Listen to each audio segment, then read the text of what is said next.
chanter ce que j'ai composé. Mais bon, là, on va dire composer.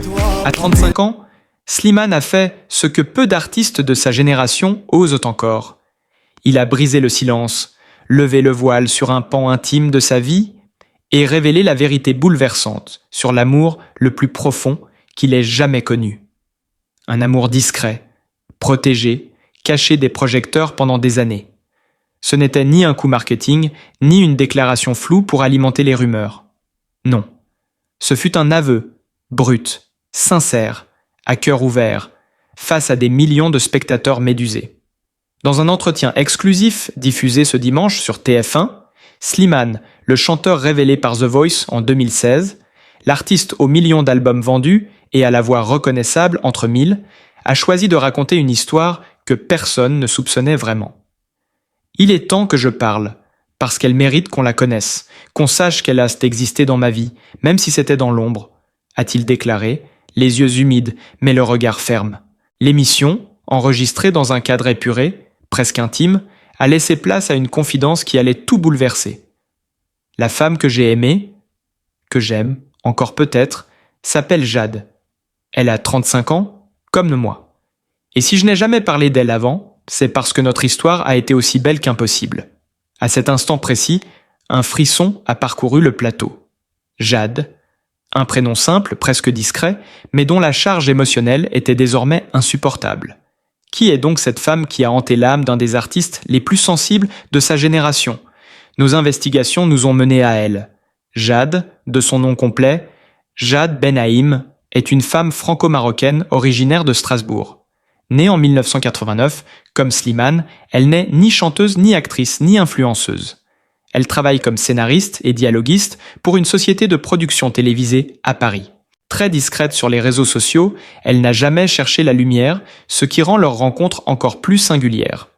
D'après plusieurs sources concordantes, Slimane et Jade se sont rencontrés en 2017 lors d'un projet artistique avorté pour une série musicale sur France Télévisions. Jade avait été engagée pour coécrire des dialogues et Slimane devait participer à la composition de la bande originale. L'alchimie entre les deux a été immédiate, mais silencieuse. Ils se comprenaient d'un regard, c'était presque troublant. Témoigne un membre de l'équipe de tournage. Ce n'était pas une passion brutale ou superficielle, mais une reconnaissance profonde, intime. Ils se sont vus ensuite, souvent dans des cafés discrets du Marais, ou dans des appartements loués à l'abri des regards.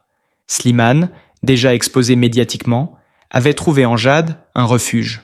Mais ce qui aurait pu être une belle histoire a rapidement été percuté par la réalité. Jade était à l'époque fiancée à un producteur belge avec qui elle entretenait une relation depuis près de 8 ans.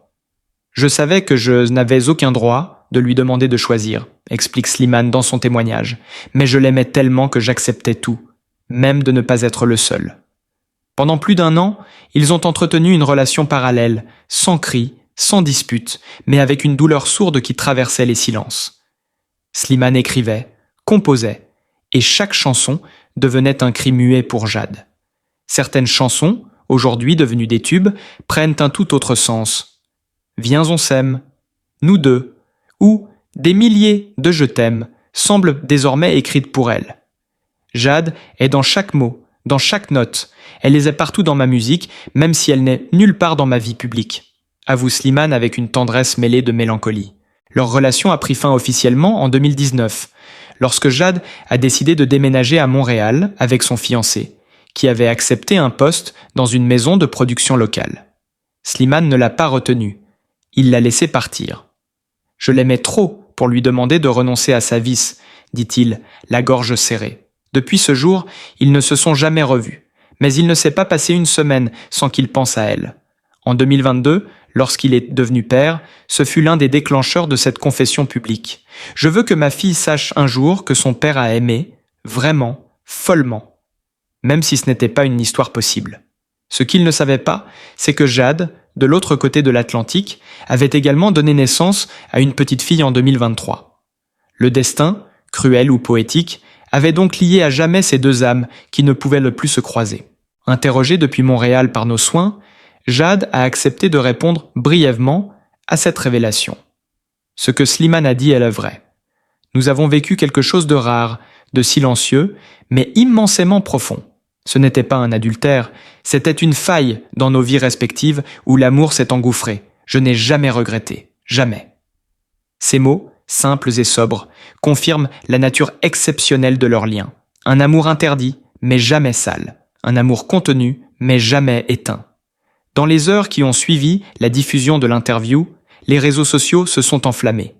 Les fans, bouleversés, redécouvrent les anciennes chansons de Slimane, les analysent, les interprètent à la lumière de cette vérité nouvellement révélée. Et ce qui frappe le plus, c'est la cohérence. Slimane n'a jamais menti. Il a toujours chanté la vérité, mais sans jamais la nommer. Aujourd'hui, à 35 ans, il a simplement choisi d'offrir un nom à cette vérité. Jade.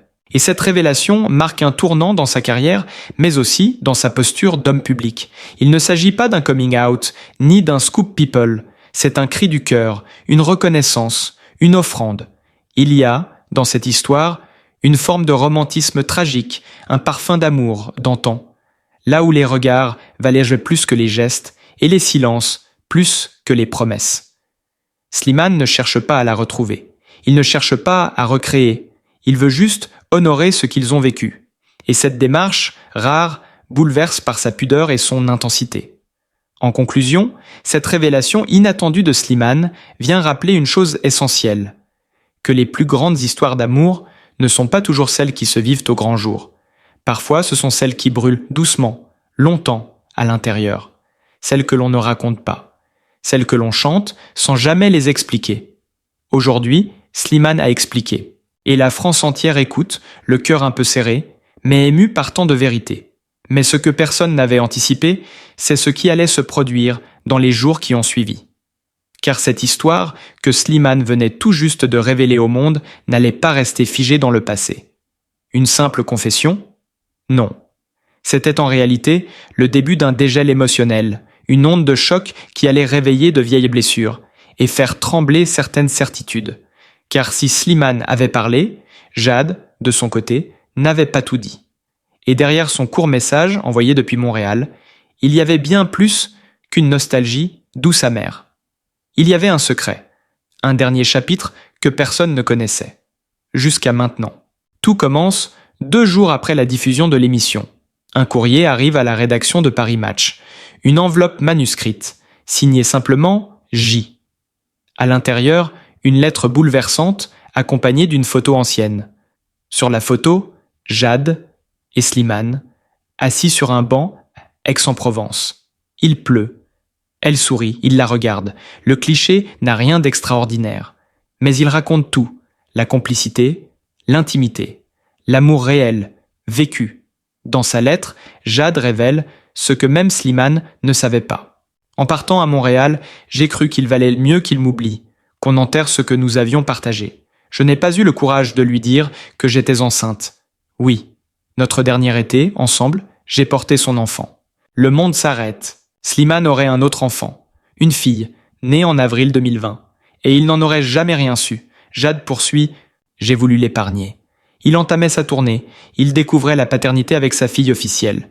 J'avais peur de le faire basculer dans une double vie qu'il n'avait pas choisie. Alors j'ai fui, j'ai tout assumé. Mais aujourd'hui, je sens que je n'ai plus le droit de me taire. Ce courrier bouleverse la rédaction. D'abord, il y a la nécessité de vérifier l'information, ADN, naissance, actes officiels, et tout concorde. Une petite fille prénommée Yasmine, née à Montréal, d'une mère franco-marocaine, sans père déclaré sur l'acte de naissance. La ressemblance avec Slimane est frappante. Les traits du visage, les yeux, le sourire, il n'y a plus de doute. La nouvelle est terrible, poétique, tragique. Slimane est père et ne le savait pas. Mais comment allait-il réagir ?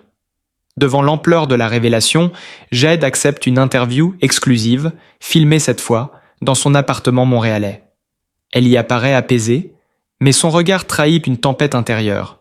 « Je sais que j'ai commis une erreur, dit-elle d'une voix tremblante, mais c'était une erreur faite par amour. » Elle raconte ses mois de solitude, cette grossesse vécue dans le silence, le regard des autres, et surtout cet enfant qu'elle a élevé seule, mais à laquelle elle a toujours parlé de Slimane, sans jamais nommer le père.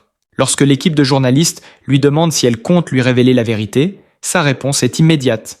Oui, je suis prête. Il doit savoir. Et Yasmine a le droit de connaître son père. À Paris, l'équipe de Slimane apprend la nouvelle par la presse.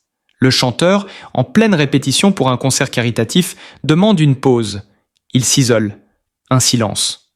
1 heure. 2 heures. Puis enfin dirait, il reprend la parole. Un communiqué est envoyé par son agent. Slimane est profondément bouleversé par cette révélation. Il prend le temps nécessaire pour comprendre, vérifier et surtout rencontrer Jade et Yasmine. La France retient son souffle. Le soir même, Slimane monte sur scène. Devant lui, une salle comble. Mais il ne chante pas tout de suite. Il prend le micro. Il tremble. Puis il dit, simplement, « Il y a quelques heures, j'ai appris que j'étais père. Une 2e fois. Une petite fille. Yasmine. Et je vais tout faire pour être là. Pour elle. Pour toujours. » Un tonnerre d'applaudissements secoue la salle. Des larmes.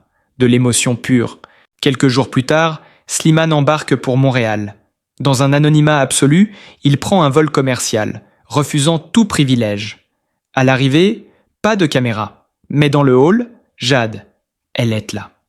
Elle l'attend. Ils ne se parlent pas tout de suite. Ils se regardent, longuement. Puis, elle lui prend la main et l'emmène chez elle.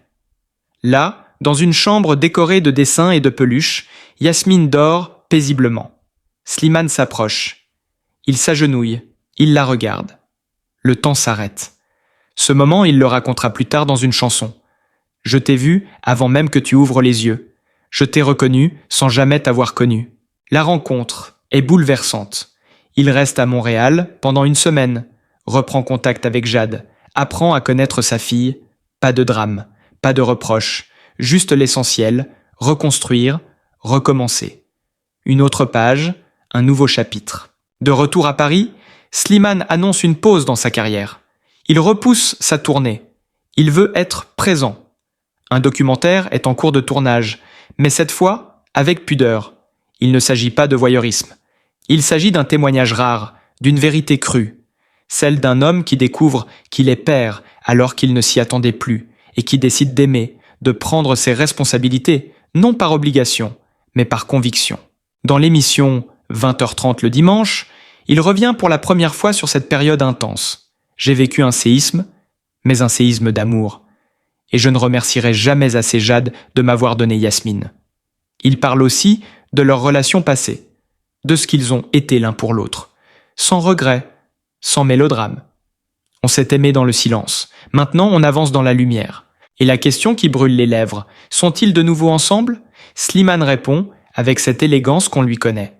L'amour ne se commande pas. Il se vit. Ce que nous sommes aujourd'hui n'a pas besoin d'étiquette. Nous sommes parents, amis, peut-être plus, peut-être pas. L'important, c'est Yasmine. Mais les fans, eux, n'en démordent pas. Pour eux, cette histoire est plus forte que la fiction, plus puissante qu'un scénario. Et sur les réseaux sociaux, un mot dièse devient viral. Pour Yasmine, des milliers de messages de soutien affluent, des témoignages de parents séparés, d'enfants retrouvés, de pères absents redevenus présents. Slimane, sans le vouloir, a ouvert une brèche d'humanité. Quelques mois plus tard, un nouvel album voit le jour. Sobrement intitulé « Jade and Yasmine », il contient 13 titres, 13 lettres d'amour. L'album devient disque d'or en 1 semaine. Les critiques sont unanimes. C'est son œuvre la plus personnelle, la plus sincère, la plus déchirante aussi. Dans le morceau « La lettre jamais envoyée », il raconte cette période d'ignorance, les nuits passées à chanter pour une fille qu'il ne savait même pas avoir. Slimane ne redevient pas l'homme qu'il était. Il devient autre. Un artiste père, un homme vulnérable mais ancré. Il achète un petit appartement à Montréal. Pas pour y vivre, mais pour y être. De temps en temps. Présent. Disponible. Et pendant ce temps, Jade continue son métier. Elle écrit, scénarise. Mais elle n'est plus seule. Et dans ses projets, elle glisse désormais des morceaux de vérité. Un film est en préparation, inspiré librement de leur histoire. Une fiction, certes, mais nourrie du réel.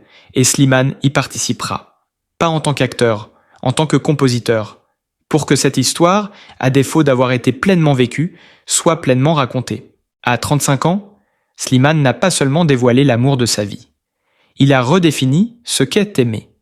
Aimer dans le silence. Aimer sans posséder. Aimer malgré l'absence. Aimer jusqu'à se retrouver. Et aujourd'hui, alors que l'année touche à sa fin, une image fait le tour des réseaux. Une photo, simple. Slimane, Jade et Yasmine, main dans la main, marchant dans un parc de Montréal. Pas de maquillage, pas de mise en scène, juste 3 cœurs, liés à jamais. Et ce titre, écrit en légende par un fan anonyme, l'amour vrai ne fait pas de bruit, mais il laisse des traces. Ce que cette photo ne disait pas, c'est la discussion qui avait eu lieu quelques instants plus tôt, loin des caméras, dans ce même parc, sous un ciel d'automne rougeoyant.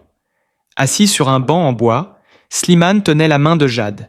Yasmine jouait à quelques mètres de là, insouciante, libre, l'écho des rires d'une petite fille, ignorant encore le poids des secrets. Slimane, les yeux dans le vague, avait dit doucement « Et si on recommençait ? Pas pour nous, mais pour elle !» Jade avait tourné la tête, le regard figé sur leur fille. Et dans ce silence, plus fort que tous les discours, une réponse se dessinait déjà. Car si leur histoire d'amour avait été vécue dans l'ombre, il n'était plus question de revivre cette même erreur avec leur enfant. Pas question de demi-mot, de silence ou de départ non expliqué. Pour Yasmine, il voulait un cadre, une stabilité, une vérité. Et c'est ainsi que, quelques semaines plus tard, Slimane fit un choix que personne n'attendait. Il annonça qu'il s'installait partiellement au Canada. Non pas pour fuir, mais pour construire. 2 mois ici, 2 mois en France. Un équilibre fragile, mais nécessaire. Mon métier m'a longtemps demandé d'être partout, sauf là où je voulais vraiment être. Aujourd'hui, j'ai le luxe de choisir, avait-il confié dans un article exclusif publié par Le Monde. Mais ce retour aux sources ne s'est pas fait sans douleur. En France, les producteurs étaient inquiets. La pause imposée par l'artiste avait mis en suspens des dizaines de projets. Les équipes artistiques, les maisons de disques, les partenaires commerciaux, tous attendaient des réponses. Et pourtant, Slimane n'a jamais été aussi certain de ses choix. Je ne peux plus chanter l'amour sans le vivre. Je ne peux plus écrire pour les autres, alors que je n'ai pas encore tout dit sur moi, déclarait-il dans une conférence à huis clos. Et cette parole, il a décidé de l'exprimer dans un tout nouveau projet artistique. Une série documentaire intime, sobrement intitulée « Lettre à ma fille ». Un format hybride entre journal filmé, confession et journalisme poétique, dans lequel Slimane se livre, caméra à la main, sur sa paternité tardive, ses peurs, ses espoirs. Jade y apparaît dans certains épisodes, toujours à visage découvert, mais sans jamais chercher à jouer un rôle. Elle est Hila, réelle, complexe, présente, pas une héroïne, une femme, une mère, une ex-compagne, peut-être une future, personne ne le sait encore. La série, produite par Netflix France, devient un phénomène dès sa sortie. Traduite en plusieurs langues, elle touche un public bien au-delà des fans de Slimane. Des millions de spectateurs se reconnaissent dans ce parcours de réconciliation avec soi-même, dans cette quête de sens, dans cet amour immense qui dépasse les codes sociaux. Lettre à ma fille reçoit une pluie de récompenses, et Slimane devient malgré lui une figure de la paternité moderne. Des hommes, souvent silencieux, trouvent enfin en lui un miroir, une parole libérée. Un père pas parfait mais entier. Mais derrière cette reconnaissance médiatique, une question demeure. Et Jade ? Et lui ? Et eux ? Y a-t-il encore une place pour l'amour dans ce chaos reconstruit ? Un événement inattendu va faire basculer les choses. Lors du festival Les Francopholies de Montréal, en juillet 2026, Slimane accepte de monter sur scène pour une performance unique, acoustique, dans un théâtre de 500 places seulement. L'événement est annoncé discrètement, sans publicité. Mais les places s'arrachent en quelques heures. Ce soir-là, dans une ambiance feutrée, Slimane entre seul, sans musicien.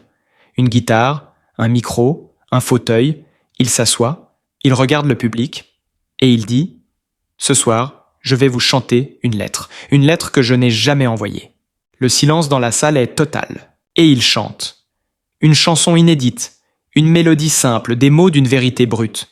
Une chanson qui s'appelle « Le banc de Montréal ». Dans les paroles, on retrouve ce parc, ce banc, cette main tenue, ce moment suspendu. Et dans le dernier couplet, il la nomme. Pour la première fois publiquement, il chante Jade. Le public était bouleversé. Des larmes, des cris, un rappel de 21 minutes. Et dans les coulisses, Jade, présente incognito, pleure elle aussi.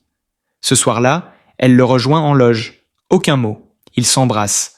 Pour la première fois depuis des années. Pas par nostalgie, par évidence. Dans les semaines qui suivent, Slimane et Jade prennent une décision. Ils vont essayer. Pas pour les médias, pas pour les fans. Pour eux, pour leur fille. Pour cette histoire qu'ils n'ont jamais vraiment terminée. Ils emménagent ensemble à Montréal, un appartement modeste, près du Mont-Royal, avec une vue sur les feuillages rougis de l'automne. Slimane partage désormais sa vie entre la scène et l'école maternelle, entre les studios et les pique-niques. Il continue d'écrire, mais différemment, plus apaisé, plus enraciné. En 2027, un nouveau projet voit le jour, un livre écrit à 4 mains avec Jade. Intitulé « Ce que nos silences racontent », l'ouvrage alterne des lettres, des souvenirs, des dialogues, des poèmes. C'est un témoignage rare, d'une tendresse à couper le souffle. Le livre devient un best-seller, traduit en 20 langues. Et pour la première fois, Slimane monte sur scène avec Jade, non pas pour chanter, mais pour lire, ensemble, face au public. Ce moment unique, filmé lors du Festival du Livre de Paris, est diffusé en direct. On les voit, main dans la main, réciter un extrait bouleversant. Nous n'avons pas eu le droit d'être jeunes ensemble, mais aujourd'hui, nous choisissons d'être vieux, l'un à côté de l'autre. Et le public debout applaudit à l'unisson. L'année suivante, en 2028, une annonce inattendue bouleverse une nouvelle fois l'opinion. Jade est enceinte. Cette fois, pas de secret, pas de fuite. Une grossesse sereine, partagée, vécue à deux.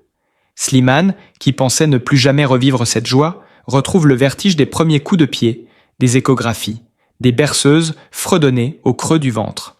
Lors d'un concert à Bercy, il annonce la nouvelle en direct, en dédiant la chanson « Des milliers de je t'aime » à ses 2 enfants, Yasmine et le bébé à venir. Le couple décide de s'installer définitivement à Montréal, où ils achètent une maison en bois à l'orée de la forêt.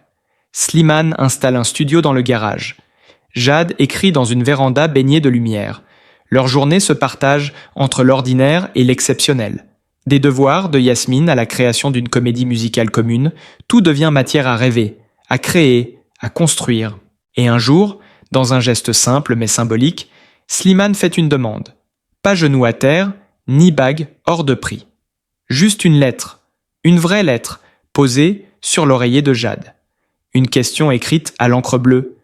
Et si on écrivait la suite, ensemble, pour de bon? La réponse arrive le lendemain. Sur la table du petit déjeuner, un post-it. Oui, toujours, encore. Le mariage a lieu en septembre 2029, dans un champ à l'extérieur de Montréal, entouré d'amis proches et de leurs enfants. Pas de presse, pas de strass, juste de la sincérité, de la musique, des rires, et une promesse, ne plus jamais se taire. Je n'avais jamais cru qu'aimer quelqu'un puisse me faire autant peur, avait-il confié, les yeux embués d'émotion, comme si chaque mot arraché à son cœur réveillait une cicatrice, encore à vif. Mais elle m'a obligé à tout remettre en question, même ma musique, même mes silences. Le nom de celle qui a fait chavirer le cœur du chanteur n'était encore que murmure. L'équipe de production, tout aussi surprise que le public, n'avait pas anticipé une confession d'une telle intensité. Pourtant, Slimane semblait prêt à poser un nom sur ce qui, pendant tant d'années, avait été son secret le mieux gardé. Sophia. Sophia, 35 ans, n'est pas une célébrité. Elle ne court pas les plateaux télé ni les tapis rouges. Elle est psychologue pour enfants, discrète, ancrée dans le réel. Et c'est précisément ce qui a bouleversé Slimane. J'étais habitué à l'agitation, à la scène, à la pression des attentes. Sophia, elle, m'a appris à respirer. Elle m'a appris à vivre sans me cacher, mais surtout à me comprendre. Leur rencontre ne s'est pas faite dans les coulisses d'un concert, ni lors d'un événement mondain. Elle s'est produite dans un lieu improbable, une salle d'attente d'hôpital. Slimane y accompagnait une amie proche, atteinte d'un cancer. Sophia venait y voir un jeune patient autiste dont elle s'occupait depuis des mois. Un échange de regards, un sourire un peu trop long, puis le silence. Pas de phrases toutes faites, pas de numéros échangés. Mais Slimane, pour la première fois depuis longtemps, avait senti une chaleur inhabituelle l'envahir. Je ne savais pas qui elle était, mais j'ai senti que si je ne la retrouvais pas, je le regretterais toute ma vie. Une semaine plus tard, il revient à l'hôpital, prétextant une visite. Il la croise à nouveau. Cette fois, il ose. Il parle. 2 heures, puis 3. Le monde autour disparaît. Elle ne connaît pas vraiment ses chansons, n'a jamais suivi The Voice, ignore tout de ses disques d'or. C'était rafraîchissant. Je pouvais être juste Slimane. Pas la projection, pas le chanteur, pas la voix d'un peuple blessé. Juste un homme face à une femme qui l'intrigue. Le début de leur histoire fut aussi doux qu'intense. Mais Slimane, fort de ses blessures passées, restait sur la défensive. J'avais peur de m'ouvrir, peur qu'elle parte si elle voyait mes failles. J'ai toujours été aimé pour ce que je donne, rarement pour ce que je suis dans mes silences. Sophia, patiente, observatrice, a su attendre, creuser sans forcer. Elle a lu entre les lignes, deviné derrière les silences. Elle n'a jamais voulu le changer. Juste l'accompagner. Et puis, il y a eu cette nuit. Slimane était en studio. Il travaillait sur un nouveau morceau, une chanson sans titre, inachevée, presque un cri étouffé. Sophia était là, silencieuse, assise dans un coin. Elle ne disait rien, ne jugeait pas. À la fin de l'enregistrement, il s'est tourné vers elle et a dit « Cette chanson, c'est pour toi. C'est mon cœur brut. Je ne sais pas si c'est beau, mais c'est vrai. » Sophia s'est levée, l'a serré contre elle et sans un mot, l'a embrassé. C'était le début d'une évidence. Mais aimer un homme public n'est jamais simple. Slimane vivait sous la pression constante des fans, des médias, des apparences plutôt à tenir. Sophia, elle, tenait à son anonymat. Ils ont donc vécu leur amour, dans l'ombre, à l'abri des regards. Quelques amis proches étaient au courant, mais la majorité ignorait tout. On s'écrivait des lettres, à l'ancienne, parce qu'on voulait que nos mots vivent ailleurs que sur des écrans, confie-t-il. Cependant, cette double vie devenait étouffante. Slimane, partagé entre sa carrière et son besoin d'authenticité, commençait à craquer. Il y a eu une période où j'ai failli tout arrêter. La musique, les concerts, parce que vivre caché, c'est vivre à moitié. C'est Sophia qui l'a ramené à lui-même. Elle lui a dit cette phrase qui, selon Slimane, a tout changé. « Si ta voix est un pont vers les autres, ton amour doit être un pont vers toi. » Alors, petit à petit, Slimane a commencé à distiller des indices. Une chanson au texte plus personnel. Un regard différent sur scène, une présence discrète en coulisses. Les rumeurs ont commencé à circuler, mais aucun nom, aucun visage. Jusqu'à cette interview. Je ne voulais plus me cacher, parce qu'aimer, c'est aussi assumer. Et Sophia mérite d'être nommée. Elle mérite d'exister dans ma lumière, pas seulement dans mes ombres. Depuis cette révélation, les réactions ont été multiples. Les réseaux sociaux ont explosé. Certains fans, émus, ont salué son courage. D'autres, plus curieux, ont fouillé, tenté d'en savoir plus sur Sophia. Mais Slimane reste ferme. Il a donné un nom, pas une exposition. Notre intimité ne se monétise pas. Ce qu'on vit, c'est sacré. D'ailleurs, il l'annonce. Un album inspiré de leur histoire sortira dans les mois à venir. Un opus entièrement écrit pour elle. Ce sera mon offrande, mon hommage. Pas seulement à elle, mais à l'amour en général. À l'amour vrai, qui n'a pas besoin de projecteur pour exister. Mais tout n'a pas été simple. Sophia a reçu des messages d'inconnus, parfois bienveillants, parfois intrusifs. Elle n'était pas préparée à ça. Mais elle est forte. Elle me dit que ce qui compte, ce n'est pas ce que les autres voient, mais ce qu'on construit ensemble. Et dans ce silence retrouvé après la tempête, Slimane lève les yeux vers l'avenir, fort de cet amour enfin assumé. Ce n'est plus une chanson qu'il chante, c'est sa vérité. Et désormais, c'est main dans la main avec elle qu'il affrontera la lumière, sans peur. Alors, si ces récits vous touchent, si vous aimez découvrir ce qui se cache derrière les voix que vous écoutez, restez avec nous. D'autres histoires, d'autres vérités vous attendent.